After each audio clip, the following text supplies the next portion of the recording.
Le Moyen-Âge est à la mode et j'en suis très heureux parce que je crois que cette époque a été absolument décisive. Et si je m'étais retrouvé au Moyen-Âge, il m'aurait probablement fait frire sur un bûcher comme hérétique. Passion médiéviste, les hors-séries. Je comprends, ça change et ça ne change pas, quoi.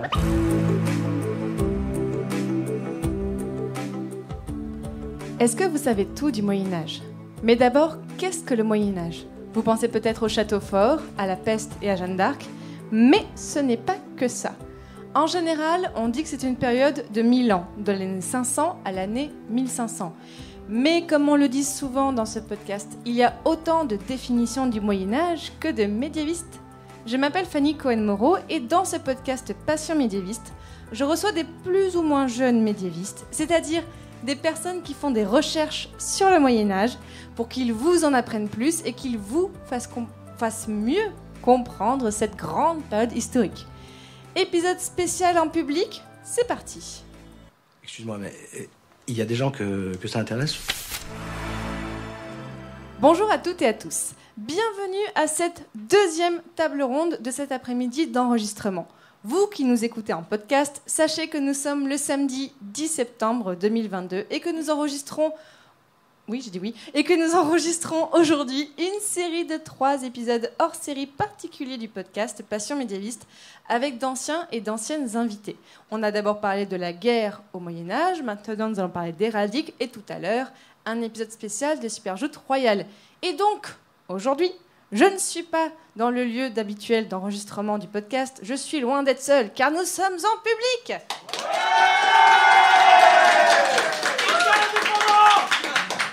Il y a du monde et nous avons donc le plaisir d'enregistrer ces épisodes au bar Charlie et sa bière à 2 balles, à côté du métro Saint-Ambroise, un des meilleurs bars de Paris, n'hésitez pas à y aller. Et donc, pour parler d'héraldique au Moyen-Âge, j'ai le plaisir de recevoir 2 anciens invités du podcast, alors par ordre d'apparition, et en fait c'est intéressant parce que vous avez été l'un après l'autre, par hasard. Donc d'abord Simon, bonjour Simon. Bonjour Fanny. Donc Simon Rousselot, tu étais dans l'épisode 15 sur les Mamelouks. Donc tu es maintenant docteur en histoire. Bon, félicitations. Et donc ta thèse était sur les emblèmes et les sultans, donc les Mamelouks. Et tu es aussi, et on les salue s'ils nous écoutent, membre associé et trésorier de l'Académie internationale d'héraldique. Attention. Et on a aussi avec nous Marie-Lise Fir. Bonjour Marie-Lise. Bonjour Fanny. Alors Marie-Lise, tu étais invitée de l'épisode 16 sur les bâtards de Bourbon. On t'a aussi entendu dans les épisodes de Superjoute Royale, dans l'épisode enregistré à Blois. Tu es une habituée en fait maintenant dans ce podcast. Tu es maintenant donc chercheuse en histoire médiévale, docteur et professeure d'histoire-géographie. Donc aujourd'hui, nous allons parler un petit peu d'héraldique. Alors, vous inquiétez pas, si vous n'y connaissez rien, moi en vrai... non plus. J'y connais vraiment pas grand-chose en héraldique. Et c'est même pour ça que je voulais proposer une table ronde aujourd'hui là-dessus. Parce que voilà, c'est quelque chose qu'on entend toujours parler au Moyen-Âge. Les blasons, les armoiries, que ce soit donc bien sûr au Moyen-Âge, mais aussi en fantasy, dans certaines séries. Peut-être qu'on en parlera si on a le temps à la fin de cet épisode. Alors déjà, vraiment, pour commencer très simplement, est-ce qu'on peut, comme d'habitude, moi j'aime bien, en début de cet épisode, on place les mots, expliquer un petit peu le vocabulaire de l'héraldique. Qu'est-ce que c'est déjà l'héraldique ? Alors l'héraldique, je cite, j'ai mon petit livre sous les yeux. L'héraldique, c'est la science qui a pour objet l'étude des armoiries. Celles-ci peuvent se définir comme des emblèmes en couleurs, propres à un individu, à une famille ou une collectivité, et soumis dans leur composition à des règles particulières qui sont celles du blason. Donc on a 3 gros mots, héraldique, armoirie et blason. C'est de Poistoureau le bouquin ? La préface est de Pastoureau. Le livre, c'est le manuel d'héraldique et d'emblématique médiévale de Laurent Hablot. Je le mettrai en description de l'épisode pour les personnes qui veulent en savoir plus. Donc voilà, on va parler de ces blasons, de ces armoiries au Moyen-Âge. Et je vous rassure tout de suite, on ne va pas forcément beaucoup parler de tout ce qui est les règles, les couleurs, le vocabulaire, même si c'est très intéressant. Mais moi, ce qui m'intéressait surtout aujourd'hui, c'est aussi d'expliquer en quoi c'est intéressant au Moyen-Âge, à quoi c'est utile, comment les gens s'en servent, et en quoi c'est utile et intéressant aussi pour les historiens et historiennes d'étudier ça, et on va voir aussi dans plein de champs. Alors déjà, est-ce qu'on peut dire quand est-ce qu'on a des premières armoiries qui apparaissent au Moyen-Âge ? En fait, les armoiries, on va faire simple, les armoiries, c'est le dessin, d'accord ? C'est ce que l'on voit. Le blason, c'est la manière de décrire le dessin. Donc, si vous voyez, par exemple, les armoiries des rois de France, donc vous avez un joli fond bleu 3 fleurs de lys jaunes plaquées dessus. C'est bon, ça vous parle à tout le monde. Donc voilà, c'est d'azur à 3 fleurs de lys d'or. Donc le d'azur à 3 fleurs de lys d'or, c'est le blason, et l'armoirie, c'est ce que vous voyez, à savoir un fond bleu avec les fleurs, et les fleurs de lys. En fait, quand est-ce que ça apparaît ? Ça apparaît dans la deuxième moitié du XIIe. Plutôt Moyen-Âge central. Voilà, enfin plutôt, ouais, en fait, ça apparaît au milieu du XIIe siècle. On sait pas trop pourquoi. Il y avait une première théorie en fait qui avait été posée, c'était le fait que, pour faire simple, les armoiries se complexifiaient, on voyait le bonhomme disparaître sous l'armure, et c'était l'idée du principe de la boîte de conserve, quand vous savez pas ce qu'il y a dedans, vous mettez l'étiquette. Donc, sauf que le problème c'est que ça ne marche pas, parce qu'on commence déjà à avoir quelques problèmes dès Guillaume le Conquérant. Et ça apparaît quasiment, pas loin d'un siècle plus tard. Hein. On se dit que quand même, ils ont mis du temps à inventer le concept de l'étiquette. Donc ça marche pas. Ça apparaît dans une espèce de cristallisation, de développement de ce qu'on appelle le lignage. C'est-à-dire que... Et d'identité aussi. Et d'identité, voilà. Le développement des identités et... en fait, c'est assez. L'apparition est assez compliquée. Hein, on va dire que ça apparaît, oui, donc à peu près à la moitié du XIIe siècle. Ça apparaît dans le nord de la France, c'est-à-dire dans ce qu'on va appeler en gros la Picardie, l'Artois, les Flandres, l'Île-de-France, à cet endroit-là, qui, coïncidemment, ça apparaît aussi dans cette région où se développe aussi, où apparaît aussi à peu près un peu avant, où apparaît aussi le tournoi. Et donc il y a un lien que personne n'arrive pour l'instant à démêler entre l'apparition de l'héraldique et la pratique des tournois. Donc ça c'est un... Donc tu veux dire que l'héraldique ça a été inventé par les Français ? Exactement. Donc Cocorico déjà on peut commencer par ça. Et oui. Bon, même si on verra avec toi qu'on retrouve aussi cette façon de se montrer et de se représenter dans d'autres espaces que l'espace européen, effectivement.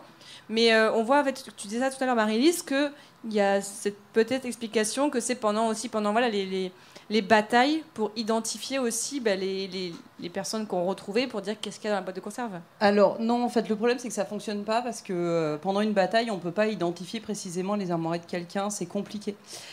Par contre, quand je parlais de lignage tout à l'heure, en fait, c'est le fait que à partir du XIIe siècle, il y a plein de choses qui se mettent en place. Il y a le système onomastique à 2 noms, à 2 éléments, donc le prénom et le nom, qui commence à être utilisé par la très haute aristocratie. On commence à transmettre de plus en plus des terres, machin.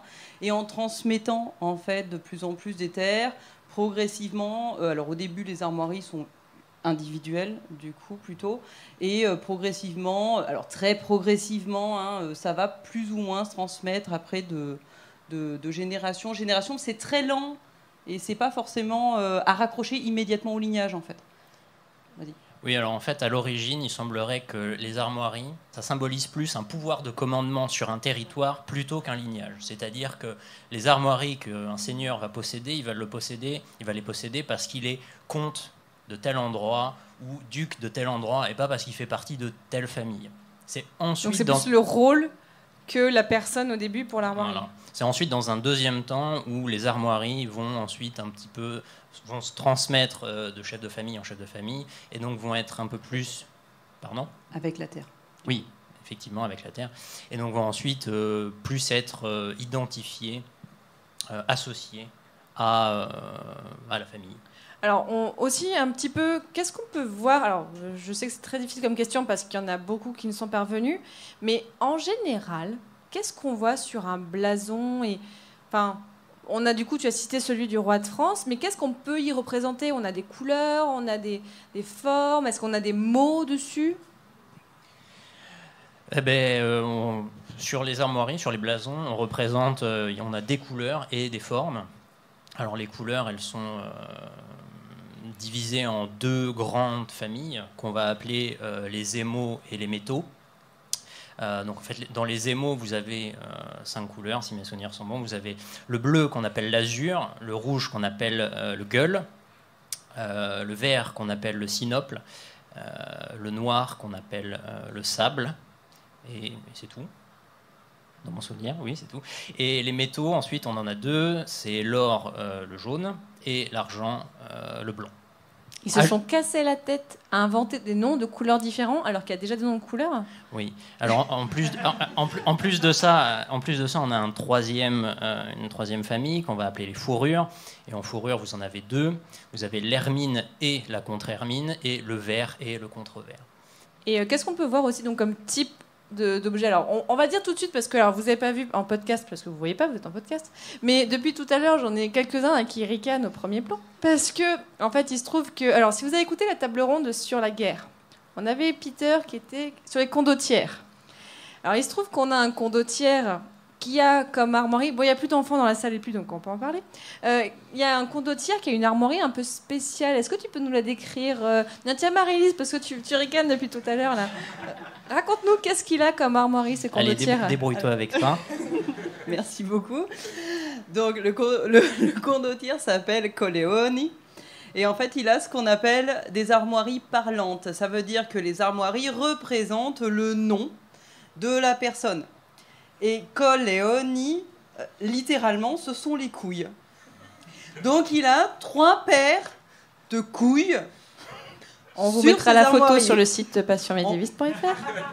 Voilà, pour être un tout petit peu plus scientifique, on va dire que les armes parlantes, en fait, c'est des sortes de jeux de mots. Voilà, donc, quand on fait de l'héraldique, souvent on fait on aime bien les calembours, ce genre de trucs-là. Et donc, en fait, oui, effectivement, Colleoni, il a comme armoirie 3 paires de testicules, parce que les testicules en italien, enfin en tout cas les couilles en italien, ça se dit Colleoni. Et donc Colleoni, c'est, vous avez donc on voit qu'on peut représenter beaucoup de choses différentes sur des armoiries, même faire des jeux de mots. Donc, et donc, tant qu'on est dans Colleoni, parce que j'ai un peu bossé le sujet, et donc je vais vous faire la totale. Mais c'est intéressant aussi, parce que vous allez voir qu'il y a plein de choses qui sont liées. Colleoni, il utilise comme cri de guerre une formule qui s'appelle Collia Collia, et Collia Collia, ça veut dire couillon, couillon. Donc vous voyez que tout est lié, et tant que j'y suis, c'est cadeau. Colleoni, il s'est fait construire une chapelle à Bergame, parce qu'il était originaire de Bergame, et il a mis ses armoiries partout. Donc dans un lieu ecclésiastique, dans un lieu religieux, vous avez des paires de testicules absolument partout. Et en plus de ça, à l'extérieur, elles sont représentées sur des grilles en métal. Et ce qui est assez drôle, c'est que sur ces grilles en métal, les paires de testicules sont complètement... vous voyez que le métal est complètement poli, parce que les gens touchent les paires de testicules en pensant pour espérer la fertilité. Donc c'est presque une pratique magique, on va dire, que sont ces testicules de Colleoni. Alors tu vois, j'avais imaginé plein de choses pour cette table ronde, mais pas qu'on parle du pouvoir magique des couilles. Alors voilà, bref, l'héraldique c'est fun, hein, voilà. Alors si on revient un peu aussi sur les idées reçues qu'on a sur l'héraldique, en fait justement, tu dis voilà, il y a parfois un côté mystique, on dit parfois qu'il y a même un peu de messages cachés dans l'héraldique. Qu'est-ce qu'on a comme idées reçues en général et comme clichés? Alors, parmi les clichés, il y aura justement tout ce qui touche à l'ésotérique, le fait que derrière certaines couleurs, ça représenterait certaines forces, en fait, du coup, cachées, ou que telle personne du Moyen-Âge aura choisi telle couleur pour représenter ceci, cela, machin. Enfin, aller chercher des explications absolument cheloues. C'est quelque chose qu'on voit beaucoup à l'époque moderne, jusqu'au 19e siècle d'ailleurs. Des gens qui interprètent. Ouais. Voilà, ce type d'armoirie. En fait, c'est beaucoup plus basique. C'est-à-dire, à part les armoiries parlantes, où c'est vrai que de temps en temps, on peut s'amuser un petit peu, c'est assez... Il n'y a pas de symbolique véritable. C'est pas parce que le rouge... En fait, un rouge, c'est un rouge, qu'il soit foncé, clair, carmin, ou enfin, on s'en fiche, c'est un rouge. Enfin, c'est un gueule. C'est un deux gueules de queue. Donc voilà, donc c'est surtout ça en fait. Il ne faut pas voir des messages cachés dans les armoiries, hein. Enfin, surtout pour la période médiévale. Donc en fait, tout simplement, c'est juste que quand ça rejoint un peu ce que j'ai dit tout à l'heure sur les différents types de couleurs. C'est juste qu'en fait, quand vous regardez beaucoup d'armoiries, vous voyez que les choix des couleurs, c'est un choix basé sur la lisibilité. tout simplement, quand vous prenez du jaune et du blanc, ça ressort extrêmement bien sur les 4 autres couleurs que j'ai citées avant et vice-versa. Mais par contre, quand vous mettez du rouge sur du vert, ça ne ressort pas. Et donc, c'est entre autres ce qui a poussé à cette division en familles de couleurs. Et je reviens rapidement sur tout le côté ésotérique pour vous dire que si un jour vous tombez sur un bouquin dont le titre c'est le langage du blason décrypté, ce genre de truc-là, fuyez, ce bouquin est nul. Voilà, c'est tout. Alors, rentrons un peu dans le détail, effectivement. Qui utilise et qui possède des blasons au Moyen-Âge et pourquoi ? J'avais d'autres trucs à dire sur les idées reçues. Ah bah alors vas-y, dis-moi. Elle était bien ma question, vas-y. Bah tu la reposeras après. Tant que je suis sur les idées reçues, excusez-moi parce que j'ai beaucoup de choses à dire. Il y en a 2 principales. Une qui est assez importante, c'est considérer que l'héraldique c'est un truc soit d'érudits, soit de descendants de familles nobles. Alors ça, c'est un truc qui est très présent, alors c'est un truc qui est un peu présent partout, mais en tout cas, l'association entre héraldique et noblesse, c'est un truc qui est très présent en France. Très présent en France, notamment à cause de la Révolution française. Alors je ne suis pas anti-révolutionnaire, mais pour le coup, la Révolution française a eu un impact assez négatif sur les armoiries et sur notamment la conservation des armoiries. C'est-à-dire qu'en fait... les révolutionnaires ont considéré que les armoiries étaient des symboles de la féodalité et qu'en tant que tels, ils devaient disparaître. Donc à cette époque-là, on a tout un mouvement de destruction d'armoiries dans les monuments, sur les monuments notamment, ce qui fait qu'on a énormément en France perdu de patrimoine héraldique. Et si vous voulez voir un peu à quoi pouvaient ressembler des églises, notamment avant la Révolution, il faut que vous alliez en Allemagne, en Belgique, en Angleterre, et vous allez voir des églises qui sont garnies d'armoiries absolument partout, sur les murs, sur les vitraux, partout, etc.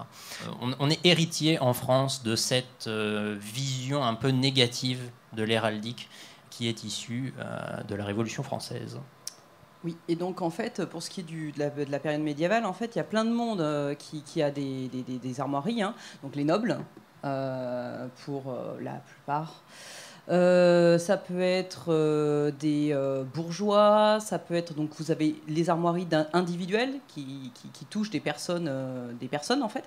Donc les nobles, les bourgeois, des paysans. On a des armoiries avec des haches, alors de la paysannerie aisée, hein, on est d'accord, mais des armoiries avec des haches, avec les symboles de la paysannerie, etc. Et vous avez aussi ce qu'on appelle les armoiries collectives, qui sont non personnelles, c'est-à-dire que vous pouvez avoir les abbayes ont des armoiries, l'abbaye de Cluny a des armoiries, les villes ont des armoiries.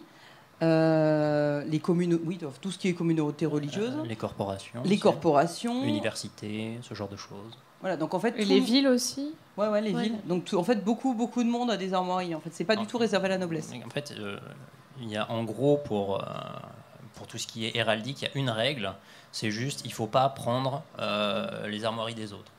C'est la seule règle. Il n'y a pas de règle qui dit l'héraldique, enfin les armoiries, c'est réservé qu'aux nobles. Non, il n'y en a pas. Mais dès le début. Hein, on n'a pas des cas de gens qui, sans faire exprès, ont pris même, mais genre à l'autre bout de la France ou quoi ? Si, alors, on a des cas. Après, il y a une catégorie, une profession en fait, qui réglemente un petit peu la chose. Hein. Ce sont les héros d'armes dont on a parlé. Dès le Moyen-Âge. Voilà, qui réglemente un petit peu la chose, qui vérifie qu'il n'y a pas trop de fautes commises ou d'échanges ou de partages malencontreux ou d'emprunts malencontreux de fait, en fait. C'est un petit peu les spécialistes en fait de la profession. Voilà, donc là vous avez un peu effectivement résumé qui utilise des armoiries au Moyen-Âge. Mais alors, quelque chose que je trouve super intéressant, c'est que tu le disais, les armoiries, en fait, on les retrouve partout. Alors, raconte-nous un petit peu, en fait, racontez-moi tous les deux, sur quel support est-ce qu'on peut en retrouver ? Donc, on a dit les églises, ok, mais où aussi ? Alors, on peut mettre des armoiries absolument partout, sur n'importe quel support. C'est-à-dire qu'on n'a absolument pas besoin d'avoir un écu tout beau, tout bien dessiné et tout, on s'en fiche. Alors, on va avoir les écus, on va avoir Les écus, tu veux dire, voilà, vraiment les écus, les boucliers, les blasons, en fait, enfin, voilà. En gros, pour faire simple, parce que voilà, c'est souvent le mot qui est employé quand on voit un écu, c'est le mot blason, alors que le mot est injuste, mais bon, ça c'est pas grave. On peut les avoir sur les vêtements, c'est ce qu'on appelle les livrets, en fait. On peut en avoir sur des drapeaux, on peut en avoir sur des sceaux, on peut en avoir sur des objets. Sur des monnaies, beaucoup. Sur des monnaies. Enfin bon, bref, vous pouvez mettre des armoiries partout, en fait, sur n'importe quelle forme, n'importe quel support, de n'importe quelle matière. Oui, et j'ai vu qu'en fait, il y a aussi beaucoup de ces armoiries qui nous ont été transmises. Donc c'est par les sceaux, en fait, qui a permis aussi de relier aussi beaucoup de gens. Alors le problème des sceaux, c'est que les sceaux sont monochromes. Donc du coup, on perd en fait la polychromie de l'armoirie. Et après, il faut rechercher la polychromie de l'armoirie par d'autres éléments. Et des fois, en fait, ça reste sujet, parce que quand le sceau est le seul témoin, la seule source, ça reste sujet à interprétation. Est-ce que mon sceau de mon personnage issu de la famille, est-ce qu'il a bien brisé son armoirie avec la bonne couleur, la même couleur que les autres, ou est-ce qu'il a utilisé une autre couleur? Je n'en sais rien, je n'ai que le sceau.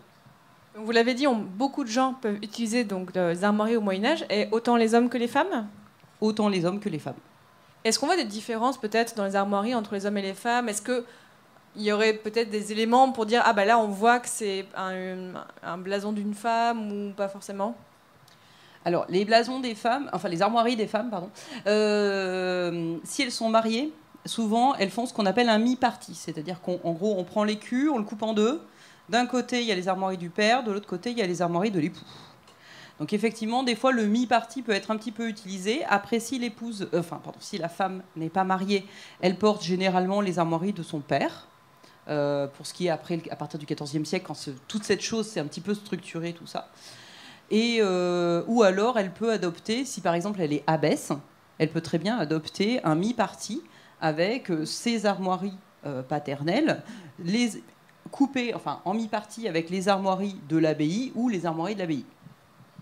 Et d'un point de vue formel, généralement, on va distinguer les armoiries des hommes des armoiries des femmes assez simplement, c'est-à-dire que souvent les armoiries des hommes ont la forme d'un écu, souvent les armoiries des femmes sont en losange. Donc si vous voyez sur un objet ou sur un monument des armoiries en losange, il y a de grandes chances que ce soit des armoiries de femmes. Et je sais que avec Lucie, quand on avait parlé des sceaux, donc c'est l'épisode 4, elle disait que les sceaux des femmes étaient souvent en navette, donc ça renverrait effectivement à la forme que tu dis, un petit peu en losange. Et, tout à fait. Tu l'as un petit peu dit aussi, les principales règles de l'héraldique. Qu'est-ce que tu peux nous en lister quelques-unes? Alors, j'ai déjà parlé du fait de ne pas prendre les mêmes armoiries que celles des autres. Mais on doit faire un peu preuve d'imagination, parce que peut-être au début, quand on n'avait pas beaucoup, on pouvait faire, mais au bout d'un moment, tu te dis il faut faire pas du tout comme les autres. On devait voir des armoiries un peu originales au bout d'un moment. Oui et non. C'est-à-dire que en fait, on va avoir un répertoire de figures qui est assez large, effectivement, mais en jouant avec les couleurs, on peut arriver à avoir énormément de combinaisons avec assez peu de voilà, exactement, de répétitions. Mais après, c'est vrai qu'on a des figures qui reviennent très souvent. Celle qui revient le plus souvent, c'est le lion. Le lion, c'est vraiment en héraldique, on appelle ça un meuble. C'est vraiment le meuble qui revient le plus dans les blasons. Et pourquoi particulièrement? Est-ce que pourquoi? Excellente question. Ça, on n'en sait pas. Tu peux dire en France, plutôt les lions, c'est plutôt en Angleterre. Enfin non, c'est les léopards, ça, en Angleterre. Oui, mais le léopard, c'est une... Je vais me faire taper dessus, mais le léopard, c'est une sorte de lion, en fait. Oui, c'est une sous-catégorie du lion. En héraldique, en tout cas. Qu'est-ce qu'on a d'autre encore comme règle sur l'héraldique? Eh bien, tu veux... On ne met pas... on évite, pour des problèmes de lisibilité, on ne superpose pas deux couleurs l'une sur l'autre, ou deux métaux l'une sur l'autre. On alterne métaux et couleurs, sachant qu'on part toujours... Ah oui, règle numéro 1 de l'armoirie, si vous voulez lire une armoirie, c'est comme si vous portiez en fait l'écu contre vous. Donc la gauche, si vous le regardez en face, gauche et droite, c'est inversé. Voilà. Et ensuite on superpose, c'est-à-dire qu'on met une première couche et après ça fonctionne par couche et on rajoute couche par couche. Et alors, si on va un peu dans l'usage, parce que moi, c'est ce qui m'intéresse beaucoup, à quoi ça servait d'avoir un blason et d'avoir des armoiries, bref, vous avez compris, on peut dire tous ces mots. À quoi ça servait d'avoir ça au Moyen-Âge? Donc, on a un petit peu dit, ça sert à prouver son identité, à s'affirmer.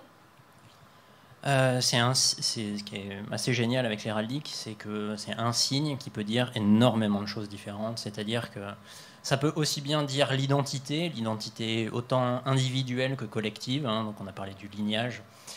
Ça peut dire aussi la propriété, quand vous le mettez sur un objet, sur un bâtiment, des bornes frontières aussi, ce genre de choses-là. Ça peut dire aussi la mémoire. Souvent, c'est-à-dire la mémoire sur des tombeaux, par exemple. Voilà. Par l'héraldique, on peut aussi proclamer des revendications territoriales. C'est-à-dire que quand on est tel seigneur et que on veut récupérer tel territoire, on peut choisir de faire figurer dans ses propres armoiries les armoiries du territoire en question, en disant ça, celui-là, moi j'ai les yeux dessus, celui-là c'est le mien. L'exemple le plus connu, c'est le roi d'Angleterre. Exactement. Voilà. Qui fait ce qu'on appelle un écartelé, c'est-à-dire où il va utiliser dans ses armoiries les armoiries du Royaume de France et les armoiries du Royaume d'Angleterre. Donc pendant la guerre de 100 ans, à ce moment-là, ou un peu avant? Ah oui, ils ont plus les fleurs de lys maintenant. Non, là, il a encore changé récemment apparemment. Mais est-ce que du coup, il pouvait l'utiliser pour là, vous dites pour affirmer son statut et donc se mettre dans la lignée de quelqu'un? Est-ce qu'on, par exemple, je ne sais pas, il y en a plein qui se disent descendants de Saint-Louis, est-ce qu'on peut réutiliser comme ça des éléments d'ancêtres dans son blason? Oui. Alors, à la fin du Moyen-Âge, en fait, c'est même limite obligatoire, étant donné qu'on a un système héraldique qui va énormément se cristalliser, avec des règles alors qui ne sont pas totalement figées, mais qui sont relativement contraignantes. À partir du XIIIe siècle, apparaît ce qu'on appelle la brisure pour les cadets. C'est-à-dire que vous êtes un cadet, vous récupérez les armes du père, les armoiries de votre père, mais pour montrer que vous êtes cadet et que vous n'êtes pas l'héritier direct de votre père, vous allez briser. Donc vous allez rajouter un meuble qui va montrer, qui va légèrement altérer, qui va légèrement modifier l'armoirie paternelle.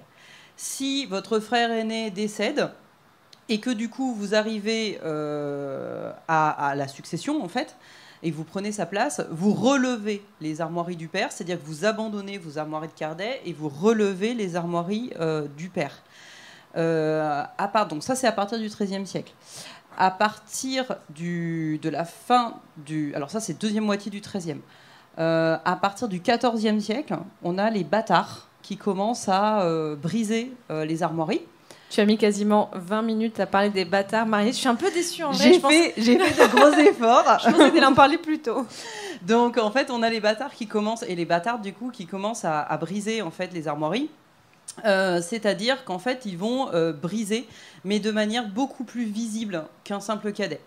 Par exemple, l'armoirie, alors souvent on parle d'une barre de bâtardise, en gros, vous mettez un trait dans un sens et pas plutôt dans un autre.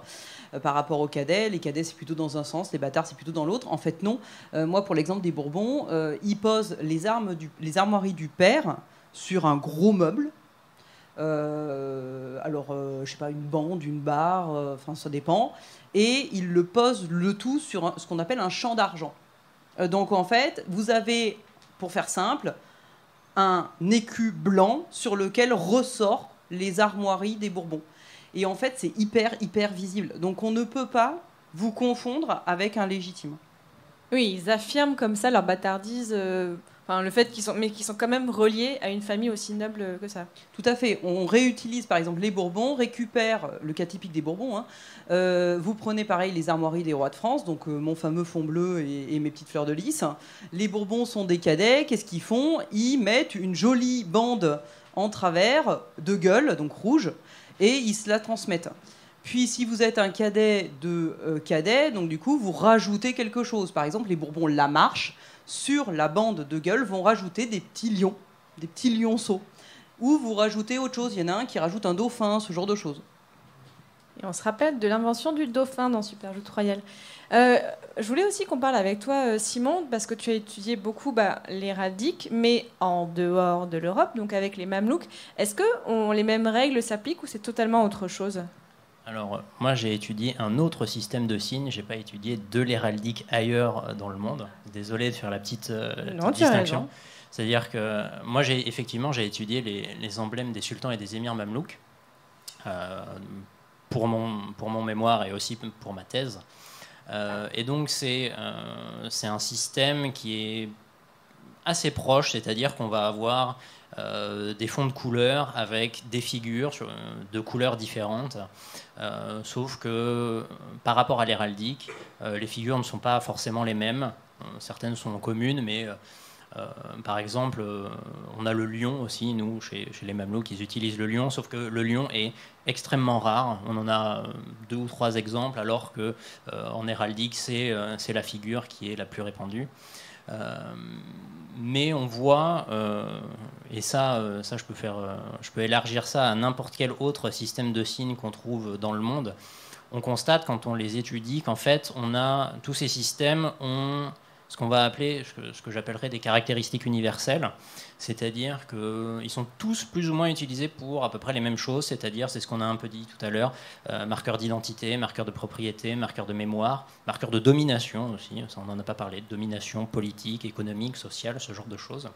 Donc on a ces caractéristiques universelles, ces marqueurs universels, et on a toujours une partie plus culturelle, contextuelle, qui permet de donner un peu de spécificité à chaque système. Tu peux nous rappeler les siècles que tu as étudiés au cas où les gens ne se rappellent plus trop ?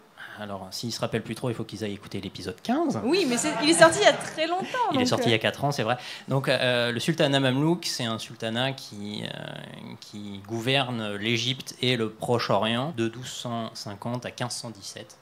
Donc, ce qui est assez drôle, c'est que oui, effectivement, ça apparaît en gros un siècle après l'apparition de l'héraldique, dans un milieu aussi très militaire. Hein. Les Mamelouks, c'est des esclaves soldats, donc c'est des guerriers aussi. Je pourrais même faire le lien avec les Mon et les Kamon au Japon, qui sont un système de signes aussi qui apparaît, et ce qui est assez drôle, c'est qu'il apparaît à la même époque et dans un milieu à peu près similaire à l'héraldique. Donc à la moitié du XIIe siècle et dans le milieu de l'élite politico-militaire du Japon médiéval. Donc au XIIe, XIIIe siècle, la Terre entière s'est dit, là on veut affirmer notre identité en fait. Un peu de choses près, ouais. Est-ce que vous voulez rajouter peut-être des choses sur comment on utilisait ces armoiries au Moyen-Âge ? Vous avez dit les choses en principal, est-ce que... On a à peu près tout, on n'a pas tout dit, mais on a quand même dit beaucoup de choses. Oui. Alors maintenant qu'on a compris comment étaient utilisées les armoiries au Moyen-Âge, comment l'armoirie et l'héraldique est utile pour les historiens et les historiennes ? Par exemple, est-ce que vous pouvez me parler, dans vos champs de recherche, vous, à quoi ça vous a servi ? Les armoiries permettent à une personne de se raccrocher en fait à un lignage, pour ce qui est de la fin du Moyen-Âge. Là, en l'occurrence, moi, ce qui m'était utile, c'était de montrer à quel point les bâtards avaient une nécessité impérative de se raccrocher au nom du père, étant donné qu'ils tiennent la totalité de leur statut social vis-à-vis du père. Ce qui pose également un souci, et là, on risque d'ouvrir une porte par rapport à l'héraldique, c'est-à-dire que l'héraldique est quand même extrêmement contraignant, et l'intérêt était aussi d'étudier tous les signes qui sont extérieurs à l'écu et qu'on appelle l'emblématique. C'est-à-dire ? Alors, l'emblématique, ça va être beaucoup de choses. L'emblématique, ça peut être un cimier que vous mettez au-dessus de l'écu ou que vous pavanez dessus lors des tournois. Alors, pas pendant le tournoi, hein, pas quand vous êtes en train de castagner quelqu'un, juste pour vous montrer et tout, vous mettez des cimiers. Alors, vous avez des magnifiques cimiers en plume de pan, vous avez un joli casque et plein de trucs dessus. Des fois, vous avez carrément un château sur le casque. C'est sympathique. Voilà, vous avez la devise. Les devises, ça peut être beaucoup de choses. Les devises, ça peut être, vous avez une couleur, vous avez un mot, vous avez un cri de guerre, vous avez, je sais plus, enfin il y a plein de choses. Je vais y arriver. Les chiffres, hein. Les chiffres, c'est, là, prenons l'exemple de la royauté d'Angleterre, du coup, vu que on enregistre très peu après le décès de la reine Elisabeth. la totalité des livrets des valets en fait, du palais vont devoir changer la livrée parce que le chiffre n'est pas le bon. Le chiffre de la reine Elisabeth, c'était un E pour Elisabeth, le 2 en chiffre romain, et après un R pour Regina. Là, les livrets vont être changés à cause du chiffre, et ce sera un C pour Charles, 3, donc le 3 en chiffre romain, et le R toujours pour Régis. Et toi, Simon, dans ta thèse? Non, je voulais juste faire une petite remarque. C'était juste pour dire que... Tu veux pas répondre à mes questions aujourd'hui? Non, mais c'était juste pour faire un point par rapport à ce qui a été dit précédemment. C'est-à-dire que vous avez bien remarqué que ce qui fait que l'héraldique, ça peut apparaître comme étant un truc un peu difficile à étudier, c'est que on a parlé de devises, mais les devises, ce ne sont pas forcément, c'est même assez peu du texte. C'est pas des phrases, c'est pas des choses comme ça. Et on a parlé de chiffres, et les chiffres, ce sont des lettres. Voilà. Donc vous rajoutez tout ce qu'on a dit sur le nom des couleurs, etc. Et vous vous retrouvez avec un truc qui est effectivement, pour le néophyte, un peu compliqué à comprendre. En fait, le truc, c'est que quand on commence vraiment en héraldique, il faut un bon fichier de vocabulaire à côté, et après on s'en sort. Je peux comprendre que ça a été perçu comme quelque chose d'un peu occulte ou quoi, parce qu'effectivement, avec tout ce vocabulaire, il y a un côté genre initié, il faut comprendre tout ça. Faut percevoir ça comme une langue, en fait, une langue figurée, mais une langue avec son vocabulaire propre. Alors Simon, dans ta thèse, comment est-ce que tu as utilisé l'héraldique? Dans ma thèse, j'ai pas utilisé l'héraldique. À quoi ça te servait d'utiliser les emblèmes? Donc fais-moi un petit résumé de l'épisode qu'on avait fait, s'il te plaît. Alors attends, l'épisode c'était il y a 4 ans, moi je m'en souviens plus. Hein. Et ta thèse c'était il n'y a pas si longtemps que ça. Oui, effectivement. Mais moi, les emblèmes, en fait, ma thèse, ça a été en gros... Bon, ben voilà, on a un système de signes, on a des études qui ont été faites dessus. L'ouvrage de référence était 1933, donc c'est un peu vieux. Et en gros, c'était, on reprend tout, et puis on voit ce qui en sort. Et puis en fait, il en est ressorti pas énormément de choses. Tout simplement parce qu'on n'a pas assez de sources, on n'a pas assez d'exemples. Et les sources qu'on a, elles ne sont pas suffisamment parlantes pour pouvoir pour pouvoir affirmer quoi que ce soit. Donc j'ai posé plein d'hypothèses. J'ai dit oui, alors ça peut être ça. Pour appuyer mon hypothèse, j'ai 1 ou 2 exemples. Sauf qu'en fait, je ne peux pas aller plus loin. Donc ça fait une belle hypothèse. Et puis voilà. Et vous répétez ça pour à peu près chaque thème possible. Et vous avez une thèse remplie de frustration. Non, mais oui, ça va très bien. Mais pour revenir un petit peu à ta question sur comment l'héraldique peut être utile aux historiens. Merci. De rien. Un exemple que je peux vous donner, c'est l'exemple de la datation d'un monument, par exemple. Quand vous savez pas, souvent on peut dire alors tel monument, il a été, on sait à peu près, on connaît le commanditaire. Mais on ne connaît pas forcément la date exacte, ou en tout cas la fourchette de date exacte de création du monument. Et c'est dans ce genre de cas-là que l'héraldique peut être intéressante, peut venir en aide aux gens qui cherchent à dater précisément un monument. C'est-à-dire que quand on a des armoiries sur un monument, on peut, parce que souvent, ça c'est quelque chose qu'on n'a pas forcément dit, un petit peu, c'est que les seigneurs souvent ont pu, au cours de leur vie, avoir des armoiries différentes parce qu'ils sont devenus chefs de famille, ou alors parce que, comme je l'ai dit un peu plus tôt, ils avaient des prétentions territoriales sur tel ou tel territoire, et donc ils ont adapté leurs armoiries, ils ont fait rentrer des quartiers qui représentent les territoires sur lesquels ils ont des prétentions, ce genre de choses-là. Et donc quand vous voyez une armoirie sur un monument, quand vous la comparez avec les sceaux, parce que souvent les sceaux c'est bien pour dater, pour avoir des fourchettes chronologiques intéressantes. En plus, ils sont posés sur des actes qui sont datés, donc là on peut les dater. Pas toujours, mais parfois, oui, en ça général. arrive. Et puis le problème d'un sceau, c'est qu'il peut se détacher de son document d'origine. Donc des fois, on a des documents sans sceau et des sceaux sans documents. Encore de la frustration. Et donc voilà, ça vous permet comme ça de réduire un petit peu des fourchettes de datation pour des monuments, donc ça peut être utile. Et alors, vous m'avez dit en préparant cet épisode qu'il y a des expressions aujourd'hui dans la langue française qui sont issus de l'héraldique, c'est ça? Tout à fait. Alors, contrairement à ce qu'on pourrait croire, redorer son blason n'est pas une expression qui vient de l'héraldique. Ça veut dire que en fait, c'est une expression qui a été utilisée pour qualifier des familles nobles sans argent qui vont se marier avec des roturiers pour récupérer des sous. Voilà. Mais sinon, vous avez en gros deux expressions qui sont assez répandues. La première, c'est les fameux quartiers de noblesse. Voilà, les quartiers de noblesse, ça vient un peu de l'héraldique, c'est-à-dire qu'en fait... Utilise l'expression dans une phrase pour voir. Non, mais parce tu que peux justifier de combien de quartiers de noblesse dans ta ligne, voilà. dans ton lignage. Voilà, exactement. Donc en fait, c'est-à-dire que plus vous allez descendre d'une famille noble ancienne, plus vous allez avoir de quartiers dans vos armoiries pour un peu, ça va un peu montrer un peu toute votre généalogie. L'exemple que vous pouvez aller voir, c'est les armoiries de la reine Victoria, par exemple. Là, c'est un festival de quartier, il y en a, je sais pas, 80 ou un truc comme ça. C'est assez énorme. Et la deuxième expression, c'est sans dessus-dessous. Hein? Mais non. Exactement, parce que sans dessus-dessous, ça s'écrit pas S-A-N-S, ça s'écrit S-E-N-S. Sens dessus-dessous. Et ça a pour origine, en fait, que il existait un certain nombre de peines infamantes qui visaient les armoiries, dont celle la plus infamante, c'était de retourner l'armoirie. Et donc, on plaçait le sens dessus. Dessous. Et voilà. Les filous. Et au-delà, en fait, en plus des expressions, il y a des armoiries, en fait, tout un système de représentation que l'on voit tous les jours, que l'on utilise tous les jours. C'est les panneaux routiers. C'est issu des armoiries. En fait, le système héraldique, le système des panneaux routiers est issu du système héraldique.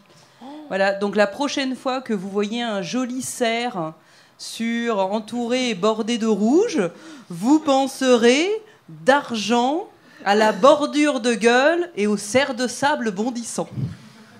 Il devrait mettre ça au code dans le permis. Alors, et tu perds des points si tu le blasonnes pas bien. Je vais jamais l'avoir, moi. Alors, juste avant... Là, je suis sûre que j'ai perdu des points. Juste avant qu'on finisse, je voulais qu'on parle un petit peu, en fait, d'armoiries imaginaires et dans des mondes imaginaires. Alors, au moment où on enregistre cet épisode, il y a pas mal de séries de medieval fantasy qui sortent un petit peu en ce moment, et notamment une qui s'appelle House of Dragon, où on a beaucoup, où les armoiries sont très importantes. Est-ce que tu peux nous en parler un petit peu ? Oui, alors en fait, pour parler de ça, je vais revenir au Moyen-Âge, parce qu'il faut toujours revenir au Moyen-Âge. En fait, je vais citer Michel Pastoureau, parce que Michel Pastoureau, en tant qu'héraldiste, c'est un petit peu notre père à tous, ou notre grand-père à tous. S'il écoute ça, je suis désolé. Mais... Alors, non, mais c'est dit avec énormément de respect et de gratitude. C'est mon grand-père en termes de généalogie, de recherche. C'est le directeur de thèse de ton directeur de thèse ? Exactement. Ah. Oui. C'est son suzerain, donc. Donc en fait, pour revenir au Moyen-Âge, Michel Pastoureau dit que le Moyen-Âge, c'est une civilisation de la marque. C'est-à-dire qu'en fait, les médiévaux ont tendance à poser des marques sur à peu près tout. Et dans le cadre de l'héraldique, ils ont tendance à donner des armoiries pour absolument tout et tout le monde, en fait.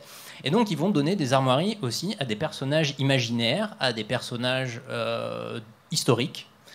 Typiquement, vous avez Jules César, par exemple, qui a des armoiries. Charlemagne a des armoiries. A posteriori, on leur donne des armoiries. Exactement. Et aussi, on donne des armoiries au roi Arthur, à tous les chevaliers de la table ronde, à tout ce genre de personnages de romans, etc.